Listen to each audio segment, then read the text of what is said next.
دیمەنێکی جیاوازی نەورۆزی ئەم ساڵە بۆ یەکەمین جار لە مێژووی دوور و نزیکی ناوچەکەدا ئاگری نەورۆز بەدەستی دوو بەرپرسی باڵای کورد و عەرەب لە شاری سلێمانی کرایەوە.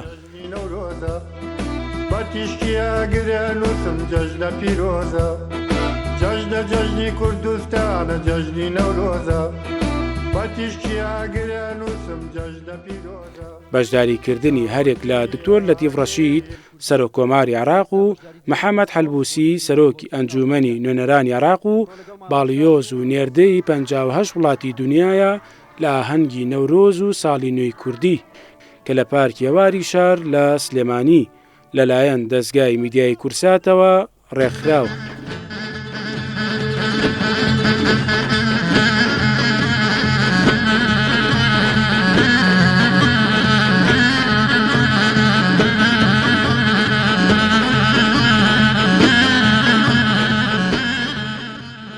مبارك لشعبنا الكردي و ئەم بۆنەیە بۆنەیەکی خۆشەویستە لە لای گەلی کورد و گەلی عێراق بەگشتی. جارێکی تر پیرۆزباییتان لێ دەکەم و سوپاسی سەرۆک کۆمار دەکەم کە ئەم دەرفەتەی ڕەخساند بەشداری بکەین. إن شاء الله في مطلع الأسبوع القادم سيتم إقراره. أول سنة أكون بعيد نوروز. یەکەم ساڵە بەشداری لە بۆنەی نەورۆز دەکەم بە تایبەتی لە سلێمانی. پیرۆزبایی لە خەڵکی شاری سلێمانی و گەلی کورد بە تایبەتی و گەلی عێراق بەگشتی دەکەم. وكل أهلنا وناسنا الكرد بصورة خاصة. First of all, best wishes. ئەم فستیڤاڵە زۆر خۆشە. سپاس بۆ میواندارێتی کورسانی عێراق و شانازی بەم جلوبەرگەوە دەکەم. زۆر دەستخۆشیتان لێ دەکەم. بۆ یەکەم جار لە شاری سلێمانی بەشداری لەم ئاهەنگە دەکەم. بە دڵنیاییەوە ئاهەنگێکی زۆر جوانە. It's very well done. It's also very comfortable. ئەمەش سەردان و بەسەرکردنەوەی ژمارەیەک لە باڵیۆز و دیبلۆماتکار و نێردەی وڵاتانە بۆ مۆزەخانەی نیشتیمانی ئەمنە سوورەکەی سلێمانی. ئامانجی سەردانەکەیان بە بۆنەی یادەکانی نەورۆز و ئادار و نیسانە کە چەندین ڕوودا و کارەسات لەخۆ دەگرێت کە لە ساڵانی هەشتاکان و نەوەدەکانی سەدەی ڕابردوو بەسەر گەلی کوردهاتوون کە لە دیارترینیان ڕاپەڕین و بۆردمانکردنی شاری هەڵەبجە و پرۆسەی ئەنفال.